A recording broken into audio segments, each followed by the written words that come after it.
spectacles là dans ce théâtre. Il y a la grande, la salle Déméter. On se trouve sous les gradins de la grande salle d'ailleurs. Je ne sais pas si vous voyez les escaliers. Donc il y a l'espace couture, les loges, l'espace technique. On va passer par le grand plateau. Est-ce que vous voyez d'autres espaces autour de vous qui vous paraissent nécessaires pour constituer un théâtre? La buvette. Et oui, la convivialité avant tout. Voilà, ce que vous l'avez vu, juste là, c'est les grandes tables. C'est le restaurant de la Criée. Tu m'as dit qu'on pouvait aller voir des spectacles de théâtre. Toi, tu m'as dit qu'on pouvait aller voir des courts-métrages. Qu'est-ce qu'on peut voir d'autre aussi, à votre avis, comme spectacle? De la marionnette, ouais, effectivement. Du théâtre d'objets ou de marionnettes. C'est toi qui as fait un stage de théâtre ici? Ouais. Donc tu étais avec d'autres enfants? Et tu étais accompagnée d'un comédien ou d'une comédienne? Ça marche pour vous? Ouais.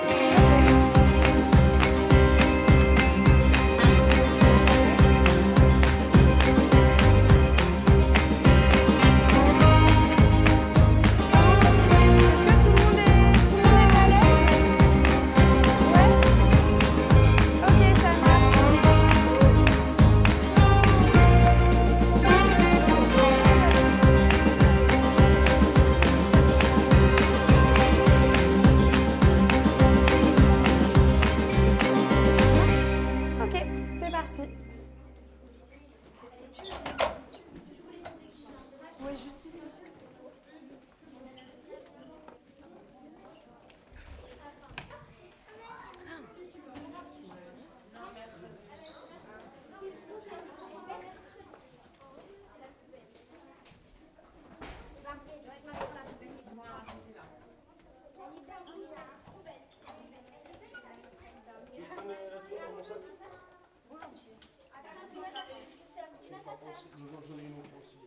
On n'a pas dit qu'il fallait forcément tirer la tronche, hein. Personne n'est mort encore. Hein.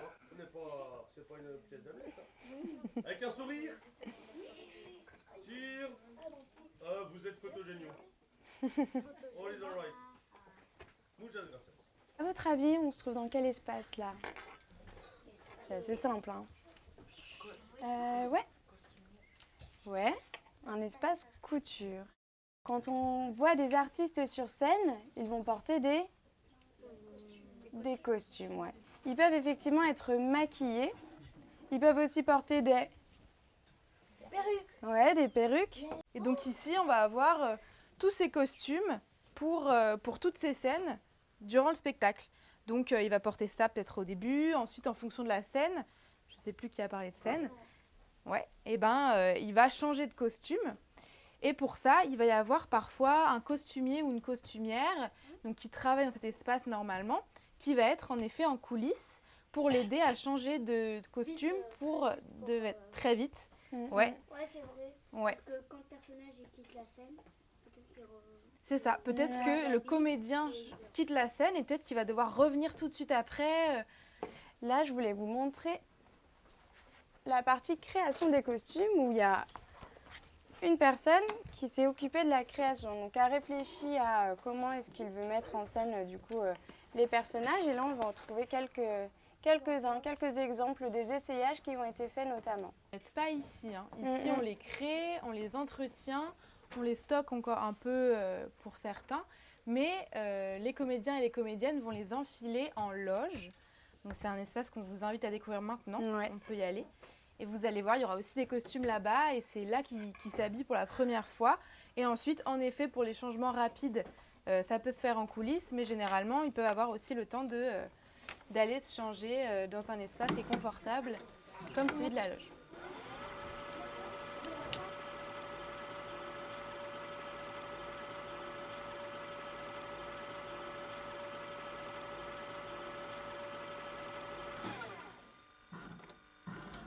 C'est un endroit qui va leur permettre de se détendre, mais aussi, effectivement, comme vous disait Louise, de se préparer avant de rentrer sur scène.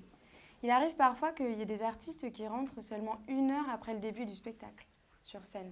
Ils vont avoir ce qu'on appelle un retour son. Voilà, vous l'avez juste ici. Donc, il faut s'imaginer que là, si on l'allume et s'il y a du monde, il arrive que cette loge, par exemple, elle soit réquisitionnée par une personne qui travaille autour de la perruque qui va entretenir la perruque. Donc c'est pareil, elle va laver les cheveux, elle va éventuellement les friser, les lisser, les coiffer. Et puis pour les mettre, elle va réquisitionner cette loge, elle va avoir un genre de planning sur la porte de la loge. Avant de redescendre, on va juste jeter un œil à un tout petit espace qui est nécessaire à la technique notamment. Hop.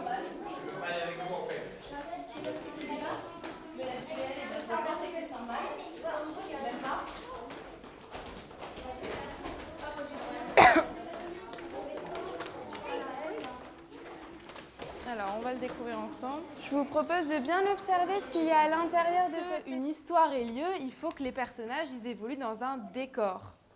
Donc, et les vélos, ça peut faire partie d'un décor. Là, en l'occurrence, c'est pas le cas, mais c'est possible, pourquoi pas. Alors, tout cet espace-là, il est relié au métier de technicien et technicienne, donc qui peuvent être à la fois dans la création du spectacle, dans la création des décors, de la lumière, du son. On ne les voit pas, mais on peut éclairer différents personnages sur scène ou du décor, etc. par ces grosses machines qui sont des projecteurs. Les projecteurs, ils renvoient tous la même lumière et pour la faire changer de couleur, on va mettre par-dessus ce qu'on appelle des gélates, donc que Léa est en train de montrer, que vous voyez juste ici. Donc, par exemple, celle-là, on va la mettre par-dessus un projecteur, juste sous la lumière. Ah, pour faire une lumière jaune. Et ça va être une lumière plutôt jaune. C'est des genres de bords. Alors, ça ressemble à ça, ouais, sauf que c'est beaucoup plus haut parce que c'est sur la scène. Parce que comme ça ne se voit pas. C'est ça. Il y a un autre retour qui existe. Je vais vous demander ce que ça sera en salle. D'accord? Je vous laisse observer. Il faut faire très très attention. Là, il y a le projecteur. Tu vas pouvoir te mettre sur les premiers rangs, s'il te plaît. Attention. Alors, juste attention aussi, il y a un projecteur. Et je vais vous demander de filer directement sur les gradins, s'il vous plaît. Alors, s'il vous plaît, les enfants. Un par un, un par un. Voilà. Bon, on va se mettre là, si ça vous va. Je vous propose de venir juste ici. Ah, ou vous préférez tout en haut? Donc là, tu parles du décor, ce qu'on voit sur le plateau, c'est ça? Ok, oui, effectivement. Mais là, il y a les techniciens et techniciennes qui sont en train de travailler sur le montage, notamment sur la mise du spectacle et du décor. Comment ça s'accroche? Ouais, c'est une bonne question. Alors, tous les projecteurs, tu veux dire, comment est-ce qu'ils s'accrochent? Non, les espèces de murs là. Ah, c'est des éléments du décor, du coup, du spectacle, effectivement. Eh bien, alors, je vais essayer de vous expliquer sans passer sur le grand plateau. Donc, pour faire le montage, pour accrocher là tous les éléments du décor, mais aussi des projecteurs ou des pendrillons, donc ce qui permet de faire les coulisses. Les pendrillons, c'est les grands rideaux là qu'on voit. Eh ben, on va faire descendre ce qu'on appelle une perche. Donc, c'est un grand bâton, voilà, qui est accroché à ce qu'on appelle un grill, en fait, enfin, la perche avec tous les éléments dessus. J'ai cru qu'il volait, j'ai eu peur. Et non, ils volent pas exactement. Ouais, Ça serait pas mal pour Halloween.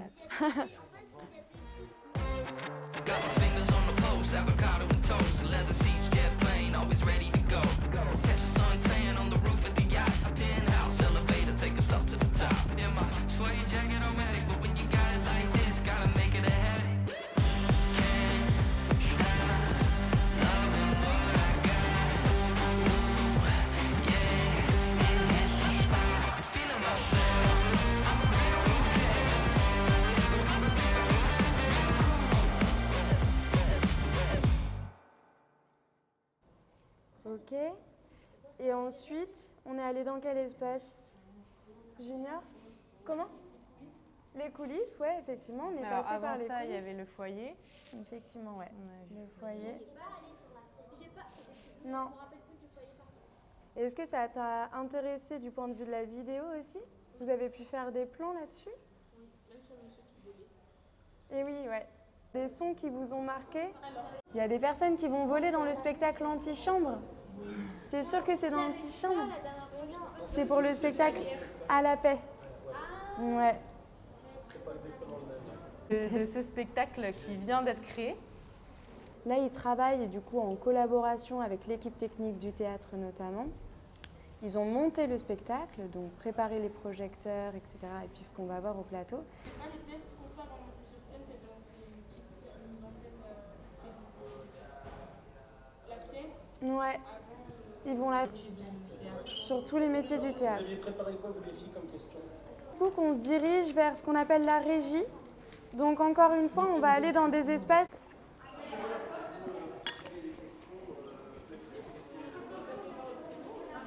Oui, non, non. On peut se tutoyer et s'appeler par nos prénoms respectifs. On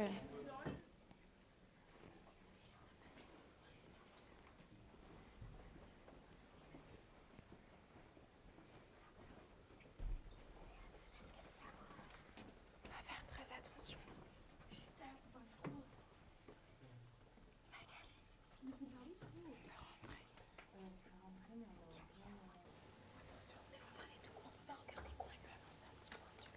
Vous pouvez regarder ce qui se passe au plateau. Regardez un petit peu. Qu'est-ce que vous voyez comme matériel? Vous avez la régie juste devant. Avec les consoles son et lumière. C'est bon? Qu'est-ce que vous voyez alors? Je vous dis ce que vous allez voir et ça va pas être super. D'accord. Ok. Si vous avez un autre truc à faire, c'est mieux pour moi. Ouais. Ça marche. D'accord, merci. Bon.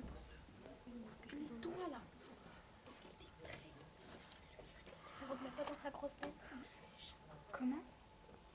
Donc les gradins. Mais sur le plateau, sur la scène.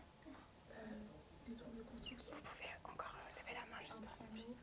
Un piano. Toutes ces personnes-là et tous ces services-là vont travailler dans leur secteur précis, mais pour qu'on arrive à faire un tout, c'est-à-dire le spectacle.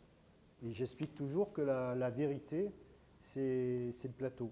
C'est-à-dire c'est ce qui se passe sur le plateau et que de toute manière, c'est toujours le plateau qui aura le dernier mot de toute organisation. Ah. Alors, nous, en technique, on ne gère pas la production de la pièce, mais j'adore mon travail. Ouais, ouais, ouais. C'est quelque chose que j'ai fait pendant presque 40 ans, alors pas la même chose, hein. Moi j'ai fait tous les métiers de la technique, je me suis régalé. C'est vrai que ce que je préfère moi, c'est la création, hein. C'est créer un spectacle. Bah écoute, je vais te dire, au tout début, je ne savais pas ce que c'était que le théâtre. Souvent, c'est les concours de circonstances. Hein, soit tu as vu un spectacle, soit il y a quelqu'un qui t'a parlé de ce métier. Moi, en l'occurrence, dans ma famille, j'ai des comédiens, des comédiennes, et j'ai une sœur comédienne qui était passionnée du théâtre. Et un jour, elle m'a dit, plutôt que de glander dans le lit et à ne rien faire, si tu veux, tu peux venir décharger un camion pour te faire 4 sous. Comme a priori j'ai bien déchargé le camion, le directeur technique m'a dit ça t'intéresserait de découvrir le théâtre et je peux te proposer de travailler sur une pièce à la machinerie. Et j'ai dit oui et j'ai trouvé ça formidable. Avec quelle matière vous travaillez et comment vous entreposez les demandes, genre des acteurs par exemple, pour une pièce, ça serait quoi les demandes des adapter? Ce spectacle, bon, déjà dans un premier temps, ce spectacle il a un texte. Eh bien, je lis le texte. Et l'artiste m'explique sa vision du spectacle. Okay? Ensuite, on travaille avec ce qu'on appelle un décorateur. Le décorateur, lui, il est là pour créer le décor. Combien pensez-vous qu'il y a de métiers autour du théâtre? Ben, tu vois, tu as le service des relations publiques, tu as le service de l'accueil du public, de la billetterie, tu as, aidez-moi les filles, tu as la communication, un administrateur, des personnes qui s'occupent de la production. Enfin, on est à peu près 35, quarantaine. Je vous dis, soyez très attentifs et attentives demain lors de la représentation, parce que c'est vraiment deux artistes qui créent des choses magnifiques et qui vous font rêver. Moi, je les connais très bien. Chaque fois, ils me bluffent. Donc, et observez bien tout ce qui se passe. Surtout, n'ayez pas l'œil ailleurs que vraiment ce qui se passe sur le plateau. Et à la fois ce qui va se passer sur l'écran et ce que font les personnes sur les côtés.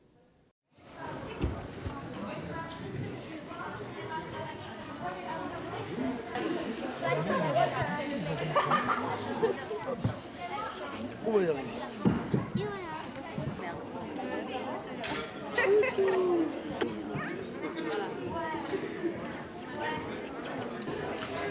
Ça marchait pas sur le vidéo.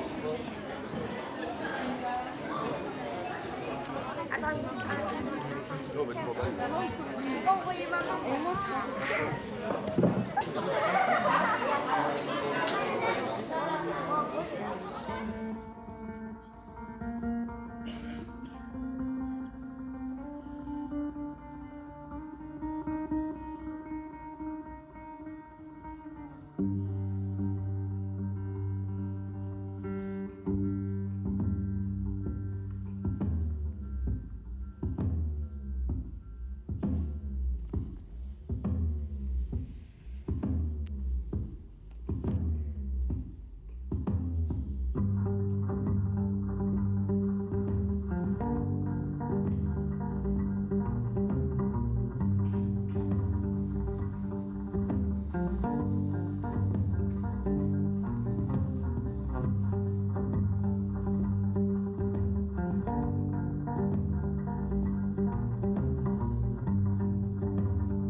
De la marionnette, ouais, effectivement. Du théâtre d'objets ou de marionnettes. Ouais. Ouais, de la musique, des concerts, effectivement. Du théâtre muet, pourquoi pas, ouais, carrément. Ouais. Des Ouais, du théâtre d'ombre. Effectivement, vous avez plein d'idées, notamment sur le théâtre. C'est chouette. Qu'est-ce qu'on peut venir voir d'autre? Vous avez déjà cité plein de choses, hein. On a donc du théâtre, différentes formes de théâtre.